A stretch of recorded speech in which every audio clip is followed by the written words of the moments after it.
Monsieur les journalistes, je suis honorée d'avoir été choisie pour paraître dans l'émission Femmes sous projecteur. Je suis donc le colonel Ali Nodgal Nzanabeka des Forces armées congolaises. Je suis officier d'administration.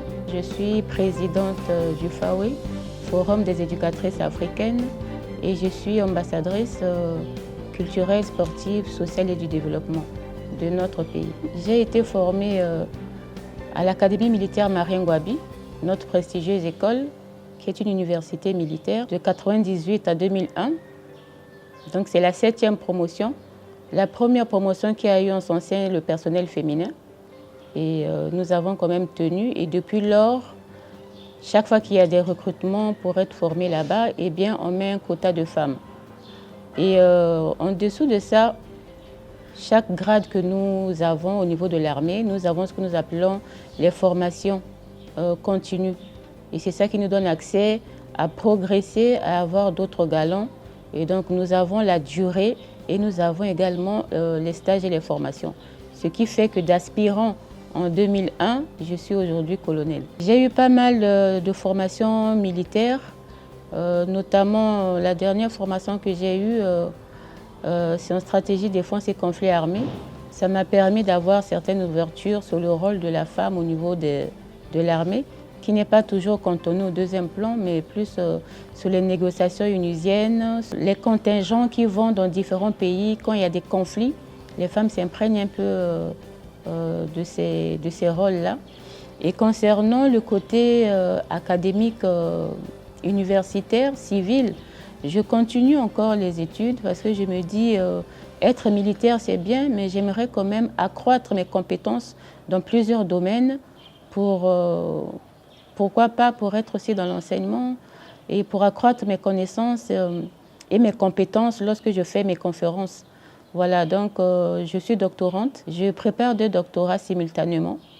Et donc à l'université Marien Ngouabi, je suis dans les sciences de l'éducation. Et au niveau de l'ESGAE, qui est une université, une école doctorale privée, et je continue donc dans ma voie professionnelle que j'ai choisie dans l'armée, qui est l'administration, les ressources humaines. Donc je fais un doctorat en sciences de gestion. En 1998, on a eu une vingtaine d'années. Hein, donc à 20 ans, je ne pense pas que j'ai une expérience professionnelle. On sort de l'université. Et notre chef de l'État, le président de la République, souhaitait avoir un personnel féminin au sein de sa sécurité, à la DGSP. Et donc, nous avons été recrutés. Nous avons passé nos premiers instants de formation commune de base au niveau de Ornano. Et on a passé 3 mois là-bas de formation. Et celles qui avaient des diplômes, Bac+2, ainsi de suite, nous avons été sélectionnés pour être formés à l'Académie militaire Marien Ngouabi. Donc, à cette époque, je me rappelle, j'avais une licence. Et je n'avais pas encore une expérience professionnelle, mais ce qui est vrai, j'écrivais des poèmes. J'avais fait un concours au niveau du CCF, le Centre culturel français, et j'avais été choisie parmi les 5 premiers. Et donc j'avais bénéficié d'une bourse de 2 ans pour aller me perfectionner en France. Et donc j'ai dû faire un choix douloureux. En fait, le choix, c'était mon père qui avait choisi à ma place, parce que moi, j'avais fait le choix d'aller en France, me perfectionner en littérature. Et mon père a préféré que je choisisse la voie de la formation à l'académie. Et donc, je me suis pliée donc, au choix de mon père. Alors, la passion de l'armée, elle m'est venue progressivement. Donc, je vous disais tout à l'heure que ça a été un choix fait par mon père. Il avait trouvé peut-être des capacités en moi. Vous savez, quand on est parent, on voit grandir ses enfants, on peut détecter certains atouts que personnellement, peut-être les enfants ne perçoivent pas comme les parents. Et donc, en me pliant donc au choix de mon père, j'atterris donc à l'Académie militaire Marien Ngouabi. Déjà, je n'appréciais pas l'armée, hein, le militaire en général. Quand je regardais de loin, je me disais, la vie militaire, c'est un peu barbare, c'est brut, les militaires sont violents, ainsi de suite. Et est-ce qu'ils apprennent aussi? Je doutais un peu. Parce que quand on les voit un peu à la cité, il y a certains qui ne donne pas envie de venir à l'armée, vu les comportements. Et quand j'arrive à l'armée, je me rends compte qu'au niveau de l'académie militaire, nous avions des formations condensées, séparées. On avait le côté sportif et le côté académique. Donc le sport, la condition physique aide beaucoup aussi dans la formation militaire. Et le côté académique, c'était une université, on avait des cours, on avait des professeurs éminents qui venaient nous faire des cours, des formations.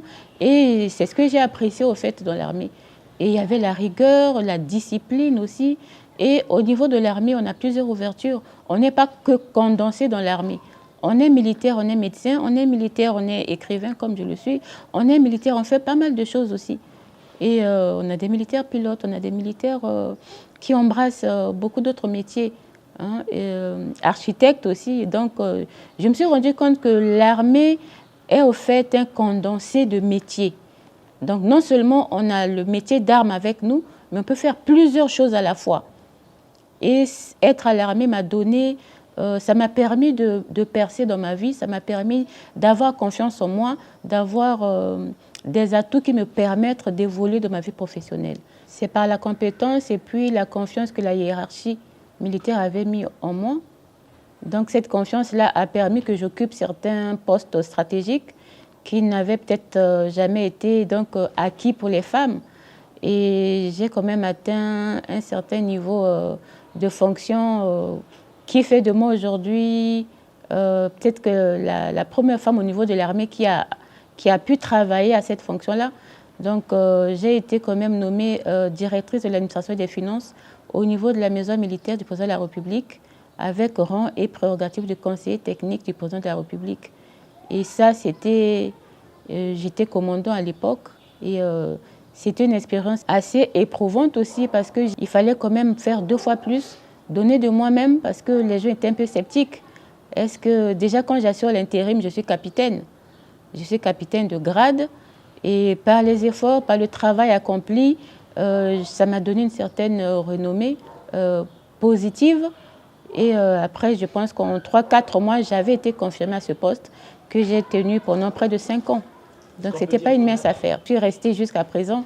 Je suis dans l'armée et je m'accroche. Je suis fière du métier que je fais. C'est mon 3e ouvrage, Paix et sécurité en Afrique, rôle des femmes soldats, préfacé par le vice-amiral ministre, conseiller spécial du président de la République, secrétaire général du Conseil national de sécurité, Jean-Dominique Okemba, qui, évidemment, vu sa fonction, travaille toujours dans la sécurité, dans le domaine de la sécurité. Et ce livre a eu son approbation parce qu'effectivement, j'ai ressorti des points assez importants sous ses conseils, sur le rôle que les femmes ont aujourd'hui. Dans notre pays, par exemple, les femmes ont intégré l'armée le 10 décembre 1975. Et aujourd'hui, elles ont fait du chemin. Avant, elles étaient là, oui, mais aujourd'hui, elles se diversifient. Après plusieurs formations, elles se lancent dans divers domaines qui étaient, entre guillemets, qui avaient l'accès que par les hommes. Mais aujourd'hui, les femmes, elles ne sont plus seulement secrétaires au protocole, mais elles sont partout. Nous avons des femmes parachutistes aussi dans notre pays. Et nous avons des femmes qui vont dans des pays étrangers subir des formations avec les hommes qui leur donnent des compétences assez nouvelles. Nous avons des femmes qui ont des MS2, qui font l'école de guerre et qui reviennent avec des diplômes dans notre pays. Il y a quelques années, on ne pouvait pas rêver de ça. J'ai écrit mon premier ouvrage, La femme congolaise et la défense de la nation, préfacé par le général Dabira.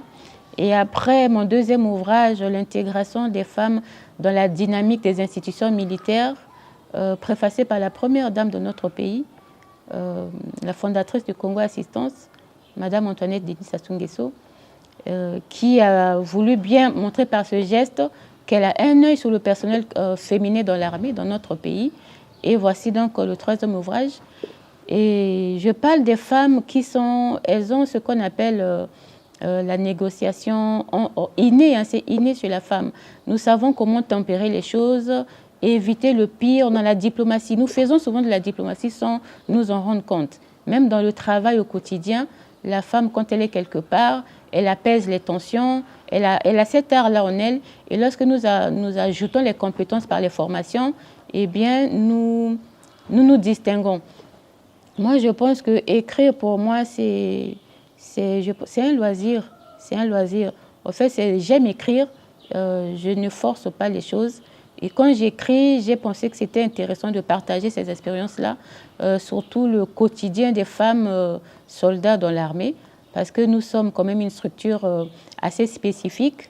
Nous n'avons pas de syndicat, on ne fait pas de contestation, mais on aimerait bien faire connaître ce que nous faisons, le métier que nous avons choisi, parce qu'il y a trop de préjugés autour et les gens ne comprennent pas toujours, surtout les civils, qu'est-ce que les femmes militaires font, quels sont leurs rôles au niveau de l'armée, qu'est-ce qu'elles apportent de plus par leur présence au niveau de l'armée. Et dans mes écrits, moi, je mets en valeur la noblesse du métier que nous avons choisi. Je pense que la femme au Congo avance, la femme militaire au Congo avance. Et la femme, en général, la femme congolaise avance aussi. Parce qu'il y a quelques années, nous avions, même au niveau des gouvernements, un nombre très restreint de femmes. Aujourd'hui, nous voyons la femme dans toutes les sphères de l'administration. Elles sont là, elles s'activent. Et au niveau de l'armée, oui, la femme congolaise militaire aussi a progressé. Parce que quand je vous dis qu'il y a des stages, des formations, il y a quelques années qu'on n'accordait qu'aux hommes. Aujourd'hui, certaines femmes arrivent à subir ces formations-là hors pays, des formations de grande importance qui amènent à des grades très élevés et à des fonctions très élevées dans notre pays. Nous avons des femmes, des collègues femmes qui ont ces diplômes-là, dont moi. Et aujourd'hui, je suis femme militaire, j'écris. Le 8 mars 2023, donc il y a une dizaine de jours, j'ai été choisie pour aller représenter donc, le Congo au niveau du Gabon, simplement par les écritures. Donc c'était un séminaire lié à la littérature qui regroupait les écrivains féminins de chaque pays. Et donc j'ai représenté le Congo. On a passé 4 jours intenses de travaux, de présentation d'ouvrages, de séminaires, des panels. Et nous avions eu des émissions de direct aussi dans leur chaîne télévisée. Et je pense que notre ambassadeur du Congo, donc l'excellence François Ibovi, ils ont suivi à la télé, j'ai été appelée, j'ai été reçue donc à notre chancellerie. Ils étaient contents parce que j'ai quand même fait la fierté du pays. Et nous avons passé de très bons moments là-bas. S'il n'y avait pas l'écriture, je pense que je n'aurais pas été peut-être choisie. Donc vous voyez que la femme militaire se diversifie. Nous avons des femmes militaires qui sont médecins. Quand vous allez à l'hôpital militaire dans notre pays, elles sont là, elles sont actives. Et la femme militaire, on n'est pas arrivé au bout du chemin, mais nous avançons. Nous avançons, même si c'est à petits pas, nous avançons. Alors, excepté le fait que je fasse certaines activités au niveau du Forum des éducatrices africaines, en sigle FAWE, je m'évertue à faire des descentes dans des écoles, dans les universités, à regrouper les jeunes filles pour leur parler du métier d'armes. Parce qu'aujourd'hui, nous avons une ambition, nous les femmes militaires, nous voulons que nos consoeurs civiles qui ont des diplômes assez élevés nous rejoignent. Parce que l'armée, c'est une bonne chose, c'est une bonne boîte, c'est un bon métier, c'est un métier noble. Mais quand on y vient avec des acquis déjà académiques assez poussés, on s'y intègre mieux et on rend mieux, on comprend mieux les choses. Et les compétences coulent assez facilement. Voilà pourquoi moi je sensibilise. Je vous ai dit que j'étais une parmi tant d'autres qui avaient des préjugés négatifs au niveau de l'armée.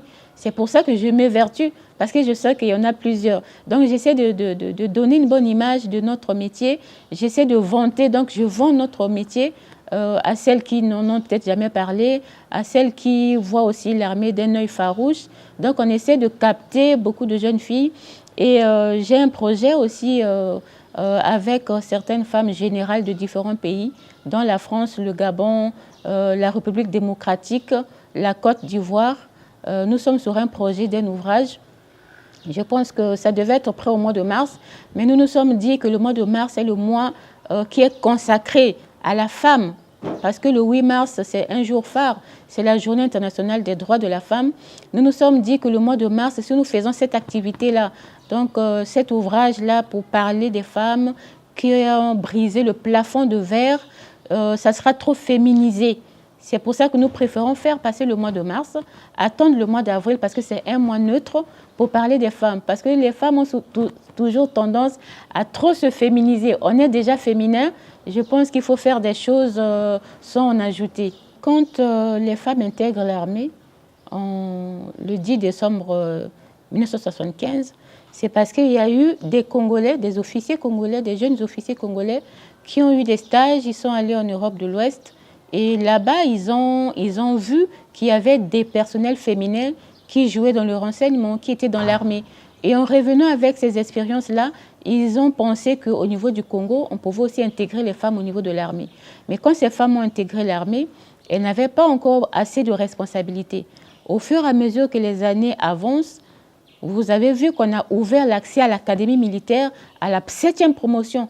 Donc nous sommes les femmes qui ont commencé à être formées à l'académie militaire Marangouabi, alors qu'avant il n'y avait que des hommes. C'est déjà une grande ouverture. Et aujourd'hui, quand il y a des formations, les femmes y vont. C'est une grande ouverture. Nous avons des femmes qu'on envoie à l'étranger se former. C'est une grande accessibilité déjà. Nous avons des femmes maintenant qui peuvent aller faire l'MS2 quand elles ont les compétences requises et quand elles font des concours et qu'elles sont admises. Vous voyez, on les envoie. Avant, il n'y avait pas. On ne prenait pas les femmes, on prenait que les hommes. Ce qui est vrai, certes, il y a des progrès, mais ce n'est pas à 100%. Ce n'est pas à 100% parce que le quota est toujours minime. Nous avons la résolution 1325 des Nations Unies du 10 octobre 2000 qui stipule que les femmes doivent être prises à hauteur de 30% minimum dans toutes les sphères de commandement, tant dans le domaine administratif, civil que militaire. Mais nous voyons que ça ne s'applique pas vraiment à 100%. Mais je crois que dans toute chose, il faut de la patience. Et moi, je me réfère un peu à ce que disaient nos anciennes, les femmes de l'URFC, qui disaient « seule la lutte libère, on n'obtient rien facilement, il faut toujours persévérer, pousser un peu le bouchon pour qu'on soit accepté ». La femme militaire aujourd'hui a de la volonté, elle sait ce qu'elle veut. La femme militaire aujourd'hui n'est plus un bébé, c'est une femme mature maintenant, une femme adulte maintenant, qui pense qu'elle a des compétences, qui pense que la hiérarchie peut lui faire confiance pour qu'elle fasse de plus grandes choses. Alors pour cette année, je vous le disais tantôt, que nous avons un ouvrage qui parle de la femme qui se place au-delà du plafond de verre, parce que nous le savons tous que la femme, généralement, elle est limitée. À un certain seuil, ce sont les hommes qui percent, les femmes, on les bloque pas, mais elles sont souvent mises un peu en dessous. Et donc, nous voulons prendre les expériences de certaines femmes dans les armées de différents pays qui ont percé, qui ont commencé au bas de l'échelle et qui sont arrivés au dernier plafond de l'armée. Le galant conventionnel à l'armée, c'est le galant de colonel, le plafond, parce qu'au-delà, c'est un peu la discrétion du chef de l'État, de certains pays. Mais nous avons des femmes qui ont pu arriver à ces niveaux-là. Et ces expériences-là nous apporteront de beaucoup au niveau de notre pays. Voilà pourquoi ces femmes-là viendront dans notre pays et, pour faire des séminaires, pour faire des panels d'échange avec nos consoeurs militaires congolaises. Ces partages-là inter-États, c'est assez... ça va ressortir le meilleur, en nous et ça créera peut-être pas l'esprit de compétition, mais ça va booster la femme congolaise militaire et ça va nous pousser à nous remettre en question et à chercher à booster notre savoir, à booster nos compétences et à être disponible et à servir notre pays avec un peu plus de motivation. Parce qu'on se dit, si chez les autres, elles ont pu arriver à un certain niveau, pourquoi pas chez nous? Et donc, ça nous donne de la volonté de servir notre pays, d'être aux ordres de notre hiérarchie pour espérer aller plus loin. Parce que même Charles de Gaulle le disait, un bon soldat vise toujours l'excellence, vise toujours à aller au-delà de ses capacités.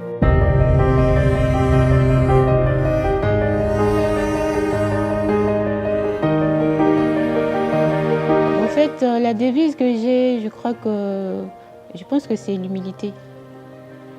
Demeurer humble, avoir les pieds sur terre, ne pas rêver. Parce que si je suis ce que je suis devenue aujourd'hui, d'autres aussi peuvent le devenir et peut-être me surpasser. Donc on n'est pas plus supérieur à une autre personne, je ne le pense pas. Donc, il faut considérer tout le monde, hein, que ce soit les subalternes ou les supérieurs. Moi, je mets chacun à sa place. Je respecte chacun parce que chacun de nous fait ce qu'il a à faire. Chacun de nous a une compétence cachée quelque part. Donc, il faut pas froisser les gens. Il faut considérer les personnes. Et je suis une personne qui est souvent entourée. Donc, je sais mettre chacun à sa place. Et je sais préserver ma vie privée pour garder un certain mystère, pour ne pas être banal. Voilà, donc moi je pense que si je dois définir une devise, je dirais humilité, service et puis compétence aussi. Il faut beaucoup de volonté aussi. Merci.